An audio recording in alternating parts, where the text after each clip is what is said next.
Hoy, hoy, hoy, hoy, hoy. Anong pinagagawa mo? Nag-iingay. Bagong taon eh.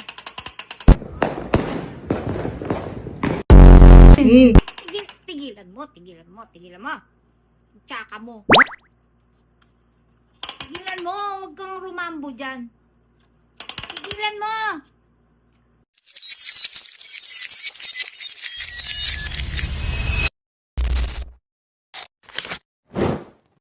So, ayan nga mga kabata helmet, natabi ko muna ang ating paingay. Kasi tatahin ni Lola YouTube. Pero, paingay lang ko to bagong taon eh. Pero ito nga mga kabatang helmet. Napanood nyo ba yung live ni Yusek Attorney Claire about naman sa sunugin ang pera daw? Sunugin, Sunugin sa plaza! Sabi nga. Ayan nga, napakagaling nating senador, the number one senator, bitch go per. Sino yun? Wala iba kundi si Senator Robin Boy, Hood. silly! Robin Hood Padilla, bitch go per. Yun ba yun? Oo, si Boy Silly. Na, ayun nga, sunugin nga daw yung pera, bitch go per. Bakit na Yung naman? sa mga korap dyan. Nakakaloka, di ba? Kasi sabi nga ng BSP, bawal nga malukot ang pera. Bawal sulatan. Di ba? Bawal kung ano-anong gagawin sa pera. Kundi, may karampatang batas or parusa, di ba, Bijugaper? Oo. Pera yun eh. Kaya nga, bakit yan na sinasuggest ng napakagaling yung senador? Baka nakulangan ng lafang. Lafang?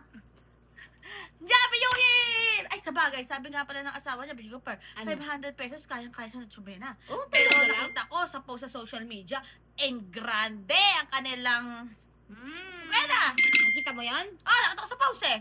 Oh. Pero ito nga mga batang helmet, nakakaloka lang talaga. No? Ito pa, may pa-revelation pa dyan si Senator Robin. Ano? May nakita daw siya limpak-limpak na pera, yung sa sinuli daw ni Saldico. Di ba maleta lang yun? Saan niya nakita? Hindi ko rin alam eh. Nagtaka nga din si Yusek Attorney Claire eh. Saan Saan? yung pera eh. Saan Di ang ba picture? ano yun? Meron siyang x-ray vision. Nakita niya Oo. laman ng maleta. Nakita niya ganun.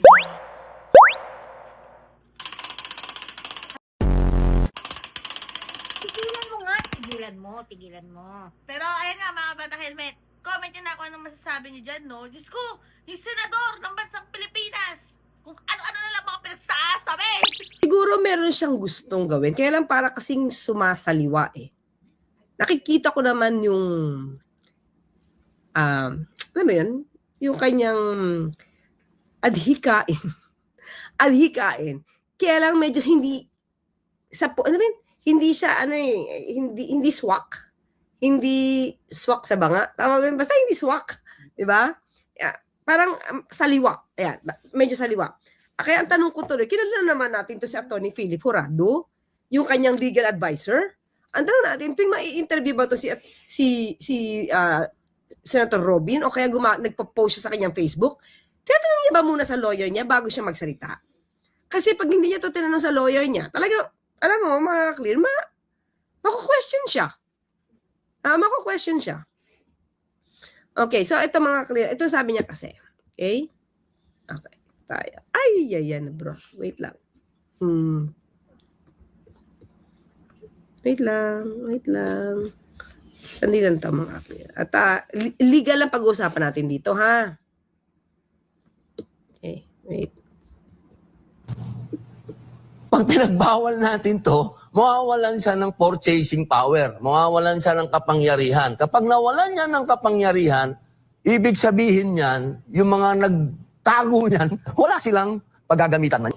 Po. Dito naman po tayo sa inyo pong pinakabagong, isa sa mga bagong resolusyon nyo po, no? Yung paghimok po sa Bangko Sentral ng Pilipinas na magsagawa ng review and at the same time pagkonsidera sa pag-demonetize ng 1,000 peso bill mula January 1 na issue 2020 hanggang September 30, 2025. Maaari niyo po bang may paliwanag ito at para saan itong ganitong panukala? Baka maapektuhan ba ang publiko nito or yung mga kurap lang ang maapektuhan ito? Alam niyo po, ito po kasi galing sa wild imagination ko. Yun na ang problema. Hindi pala sa lawyer niya galing, sa kanyang wild imagination. Mahirap yun mga clear kasi senador ka eh. Diba? Senador ka. Baka seryosohin. Diba? Wait lang mga clear, medyo maingay.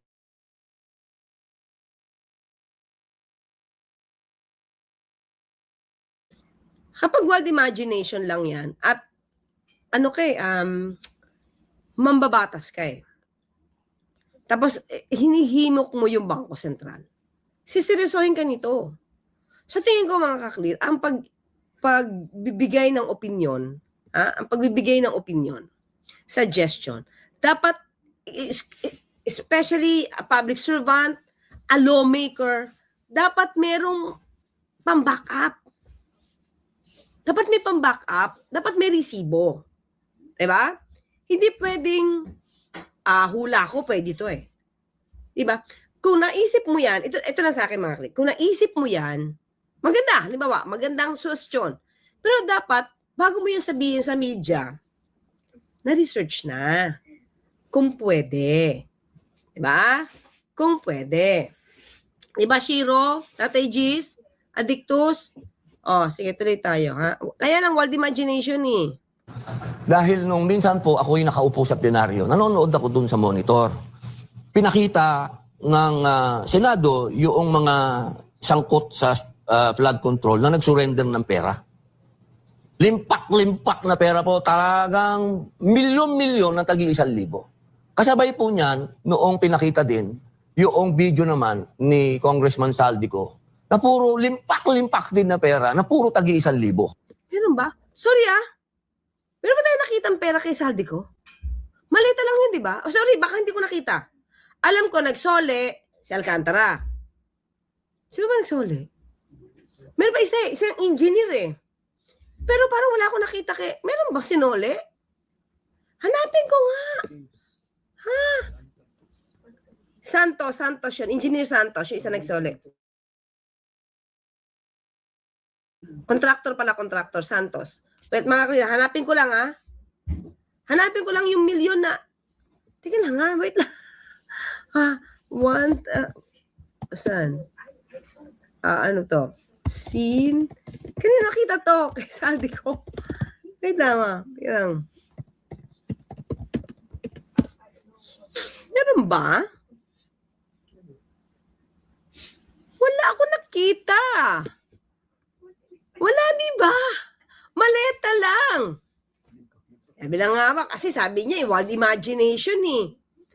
15 million, sinole, yung kontraktor. Tama, Mylene, di ba? Ang galing, di ba? Ang galing talaga na ating mga ka-clear. Maleta lang talaga kisali ko. Ulitin ko nga itong kay Senator Robby na. Milyon-milyon na tagi-1,000.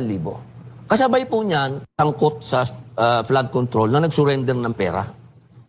Limpak-limpak na pera po, talagang milyon-milyon na tagi-1,000. Kasabay po niyan, noong pinakita din, yung video naman ni Congressman Saldico, na puro limpak-limpak din na pera, na puro tagi-1,000. Wala. Sorry, Senator Robby, wala akong nakita Wala talaga akong nakita mula kay Saldico. Maleta lang nakita ko Pumasok sa isip ko, kung sunugin kaya na lang natin itong mga pera na ito at ipagbawal ng... Di ba? Yun sunugin. Bakit di na lang sarili niya sunugin niya? Total, amoy Duterte naman. Talaga siya, sabi ni Samuel Abad. Ito mga clear.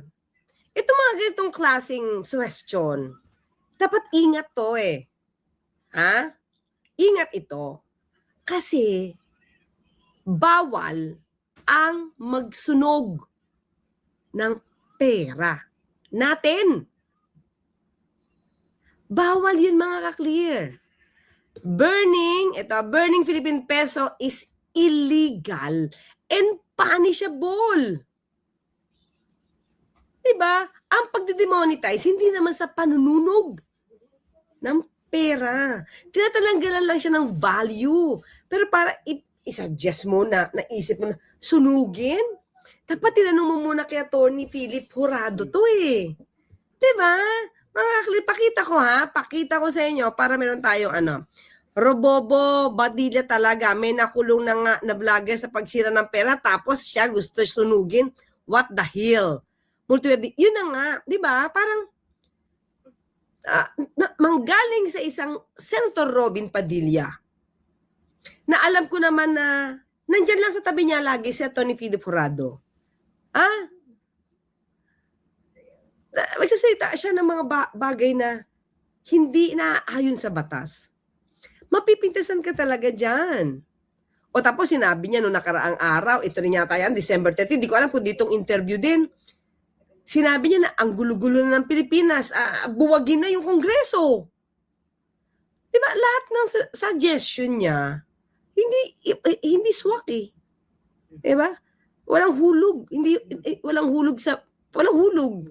Wala sa hulog. Yan. Wala na matinong maisip si Binoy, Esing Mariano. Pakita ko na sa inyo mga clear. Para legal naman tayo ha. Para legal tayo. Okay. Kasi may sinusunod tayong batas patungkol dyan. Prohibited po ang pagsira, pagsunog, pagpunit. Illegal po yan. At against yan sa BSP regulations. At ito naman, itong batas naman na to, mga clear, ay hindi pa naman nababago o nare-repeal. Ipakita ko sa inyo, ha? Okay. PD, saan ba to? Presidential Decree 247. Yan mga clear, oh. That it shall be unlawful for any person to willfully deface, mutilate, tear, burn, or destroy in any manner whatsoever currency notes and coins issued by the Central Bank of the Philippines. Yan, ito pa, maliit pa. Hindi ko alam kung meron na mas malaki dito, mga clear. Tingnan ko kung meron. Kung meron na latest. O kung na-update ito.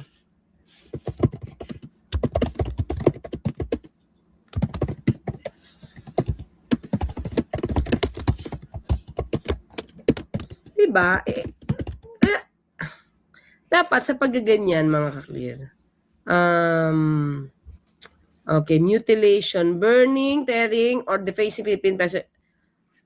Covered siya ng PD 247, okay? Maliit pa nga ang penalty nito eh, but still, mga ka-clear, ano pa rin siya? Pwede siyang maging crime. Ano to eh, mala prohibita to. Diba? Sayang yung expense ng government sa paggawa ng pera, susunugin lang dahil sa pangungurakot ng iba. Parang doble naman ang impact nun sa government. Let them be accountable tapos ibalik ang nakurakot. Yan ang tama, Shell Cortez. Sasabihin ko pa lang yan eh. Sabi ko na, hanga talaga ako sa mga ka-clear eh. Diba? Alam nyo, ganito kasi dapat tayo talaga mag-isip mga ka-clear, diba? Una, 2020 to what? Anong year daw? 2025? Hindi ko matandaan. 20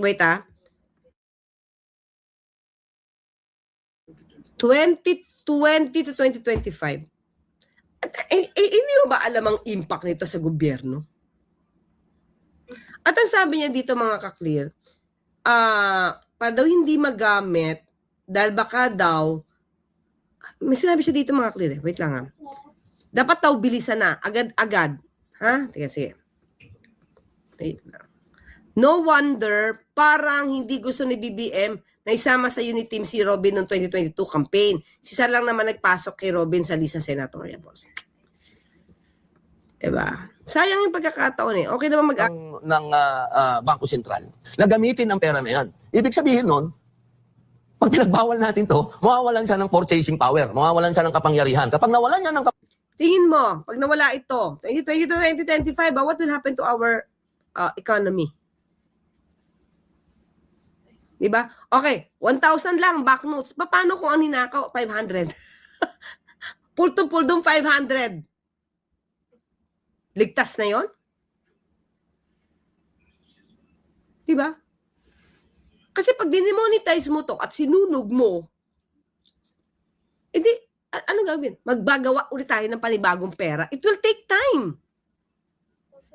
Kasi kailangan pa ng announcement dito mga clear bago ka mag-demonetize. Hindi yung susunugin mo muna sa kakagawa ng pera. Hindi. Gagawa ka muna ng pamalit. Pag nagawa mo ni pamalit, marami na yan nagawa. Diba? May value yun eh. Diba? So, mga clear, wala akong makitang point na bakit yung pera ang susunugin mo when in fact, yung mga tao na kurakot ang dapat na pinaparusahan. Diba? At ito lang mga klira, bago ako, baka makalimutan ko lang. Ngayon, si Senator Robin, nagpapakita ng kanyang marubdob na damdamin patungkol sa korupsyon, samantalang yung Tatay Digong niya, diba, umamin na korap. Bakit hindi ka umalma nun? Diba? Oh, bakit hindi siya umalma noon? Dapat noon pa. Dapat noon pa siya umalma. Bakit ngayon lang? Ngayon na nilalaban ni Pangulong Marcos Jr. na managot ang dapat na managot? Diba? So, hindi ko alam kung sumasakay ba siya sa issue. Samantalang dati, mismo ang dating Pangulong Duterte, umamin na siya ay nagnakaw sa kaban ng bayan. Bakit walang pag-aalma? Diba? Oh, hanapin ko mga klira, hanapin ko lang yun ha. Hanapin ko lang. Tingnan ko kung nasa video ko.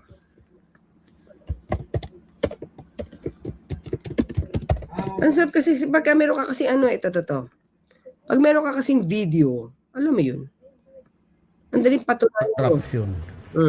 Hindi ako nagmamakalinis. Marami rin akong nanakaw pero naubos na. So, wala na. Diba? Nasaan na yun? Ay, sorry. Wait. Wala. Ay, saan na siya? Nasa yung video ko. Ay. Nawala. Ayun, video ko pala ito. Diba mga clear? Umamin na korap. Kailan to? Presidente na siya nito, Senator Robin. Hate corruption. Hindi ako nagmamakalinis. Marami rin akong nanakaw pero naubos na. Sige, tuloy tayo. Kapangyarihan, ibig sabihin niyan, yung mga nagtago niyan, wala silang paggagamitan na niyan. At kasabay pa niyan, merong ginawa si Senator Rodante Marcoleta na expose. Nagsalita siya doon sa budget hearing ng Bangko Sentral. Kino-question niya. Ang sabi niya, bakit tayo nagbenta ng maraming ginto? At hindi naman daw alam kung saan ibinenta at ba't lugi tayo. So pinagtuktong ko na, baka naman kako yung mga politiko natin nagtatago ng pera, bumibili na ng ginto. O kako, bago maibili nila lahat ng ginto yan, huwag na natin niyang bigyan ng bisa. At hindi maapektuhan dyan ang taong bayan. Dahil kung ikaw naman, ang pera mo lang ay 10,000, 20,000 dyan sa bulsa mo, pwede mo naman yan palitan na sa bangko. Mga clear. Paano yung mga negosyante? Paano yung mga negosyante? Diba? Hindi ba maapektuhan yung negosyo? Saka mga clear, sabi niya, baka binibili ng ginto. So bago mabili ng ginto, mawala ng visa yan. Hindi ganun yun kadali. Ayan, wala sa hulog, ika nga, Atty. Clean. Thank you, Del Pilar, G. It will take time, taon, para i-prepare yung tao na magde-demonetize. Ina-announce ito. Mga clear. Diba? Hindi ito basta-basta ginagawa. Tapos, sinasabi pa sa mga tao, may deadline. Oh, ito na po yung deadline. Ha? Yung new design series, meron na po tayo. Ito ay magsisirculate ng ganito. Yung mga luma nyo po, papalitan nyo na po kasi mawawalan siya ng value. Oh, kung sa korupsyon, di ba?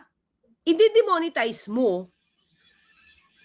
Di nalaman din nila kung kailan yung deadline, di magagamit pa rin ito para sa pansarili. Bibili pa rin nila ito ng ginto, katulad na sinabi mo.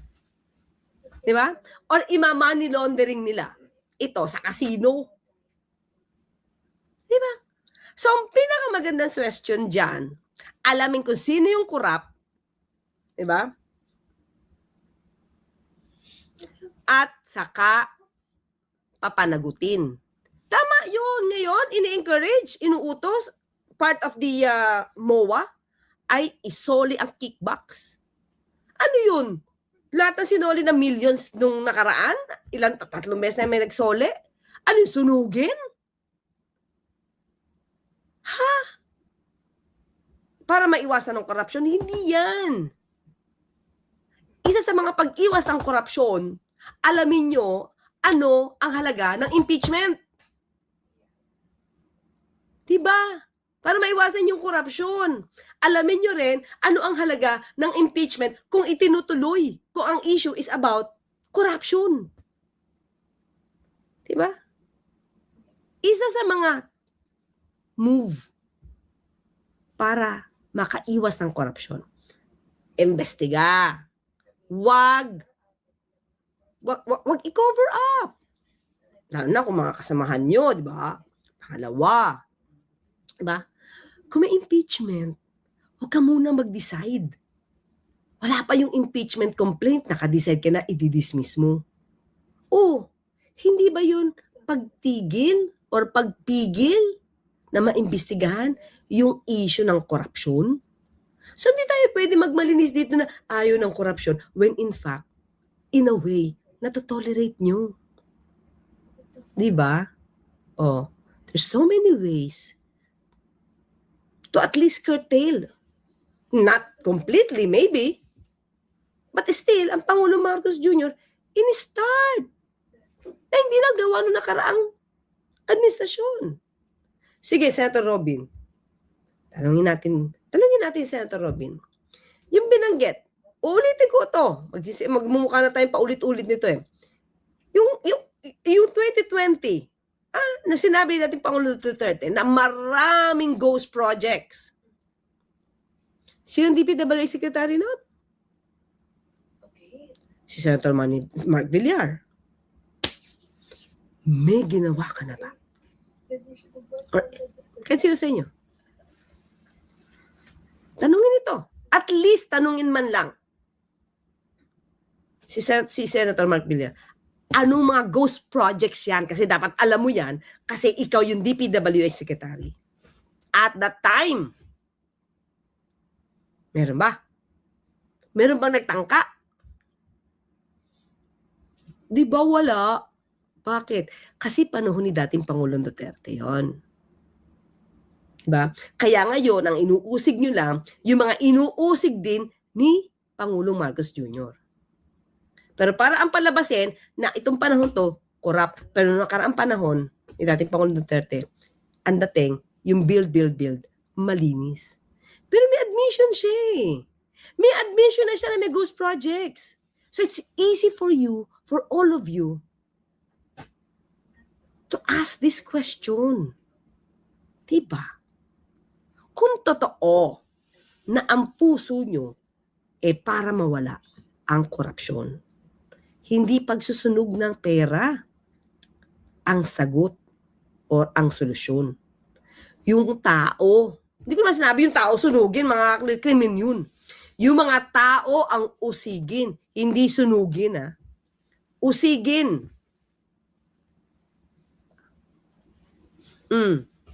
Diba? Saka, hindi lang yan. Yung may mga kaso. Diba? Yung maaari magkaroon ng warrant of arrest. Sa mga susunod na panahon. Warrant of arrest na maaaring i-issue ng ICC. Dapat. For justice. Not for friendship. Diba? Okay mga clear, thank you. Di ba may katabi naman siyang parating abogado? Oh, di ba sabi nga ni Yusek, lagi naman daw kasama ni Mr. Robin Padilla yung kanyang lawyer. Huh? Di ba, the advisor? Yung bang turo nun? Hindi ko rin alam. Kasi di ba laging katabi? O di ba, syempre dapat yun yung advisor mo nga, di ba? Kung ano ba yung lumabas sa bunganga mo, sa bibig mo, Bunga nga talaga. in-advise yun, di ba? Oh. Pero di natin alam kung nanghihingi ba ng advice tong si Mr. Robin Hood Padilla. O talagang bigla na lang kung ano mga pinagsasabi. Sabagay. Pero nakakaloka lang talaga mga bata helmet kasi galing sa senador, the number 1 senator na Oh. pinapasweldo natin! Yung binoto nyo. Oo! Binoto nyo. Pero Yung pinapasweldo. binoto nyo. Pero pinapasweldo nating lahat. Ito nyo. Ha? Oh. Kaya sinasabi, sunugin na daw, nakakaloka. Minsan din aral-aral pag may time, di ba? Basa-basa din. Nakakahiya eh. Nakakahiya. As in, nakakahiya. Nakakahiya. Hindi kaya. Ay, hindi ba nakakahiya? Hindi kaya. Ang bida kaya. Ah, bida ba? Oh, galing! Oo, ang bida-bida Ang ba? galing! Ang galing mo! Ba yun? Ang galing pala, Pichogo. Pero Oo, ang galing yan. Ano ba? Pero, number sige. 1 yan eh. Number Number 1! 1! Number 1! Number Pero 1! nakakaloka lang mga batang helmet, no? Kung bubusisiin talaga natin yung flat control na yan, saan ba talaga nag-umpisa? Saan nagsimula, di ba? Mm. Alam ka naman, 2022 lang nagsimula yan, 2021 lang nagsimula, 2020 lang nagsimula. Kailan ba talaga? Di ba? Kanina Pichogo? nagsimula. Kaya nga. Sino nagpasimula? Yes. Bakit nagpasimula? How nagpasimula? Kung babalik tanawin natin, yung sinabi ng mga diskaya, di ba doon sa vlog, Pichogo Per, parang may 2016 na nahagip eh. Oo. Oh, sino ba nakaupo noong 2016? At sino yung sekretary ng DPWH noong 2016? Bakit hindi sila kasama sa mga inuusig? Di ba? Kasi tahimik eh. Tahimik nga. Oo. Bakit nga hindi nila magalaw? Hindi nila makante? Ay, hindi nila ma-invite sa mga pahiri? Kasi, tatakot sila? Kasi, Kasi noong 2016, iba yung presidente, iba yung nakaupo. Kasi yung nakaupo na presidente noong 2016, yun yung kanilang pinupuon ngayon na isa lang namang karton. Di ba? medyo. Oh, di ba? Sige nga, i-comment nyo dyan mga kabatang helmet. Nag-iinit na naman ang ulo ko ha. 2026 na. Ano na? Ano Ano yung mga na? dapat... Ano ba, kailangan ba magtulos ng kandila kay Santa Clara? Ang tagal eh. Ang Santa tagal. Clara talaga. Oo, patron saint. Pero eto, bukas, January 5, Oh. yung ano yata, trial, Bichuga Per. ni Nino? ano, Sara Dismaya. Dismaya. Dismaya. Okay, ulit. Sara Dismaya. Diskaya. Ano ba? Nakakadismaya ka ha. Hmm. Pero ayan nga, comment nyo na kung masasabi nyo dyan. Pero ito, may nabalitaan ako, Bichuga Per. Ano naman? Talagang ano ha, ayon sa ating source. Sino ba ang source natin? Ano yan? Ano tayo? Alakdan? Alakdan, no? Oh, may nagsabi, Bichuga Pa, Ano? na ang pwedeng-pwede lang daw talagang itapat kay Madam Sara Duterte. Oh. 2028, walang iba kundi si Mayor Lenny Robredo. Naman. Abangan niyo yan mga bata helmet. Basta stay happy, stay healthy, and stay safe as always. Sabi ko sa buhay niya, helmet din ang bukid. Keep sharing better every day. God bless everyone. Bye!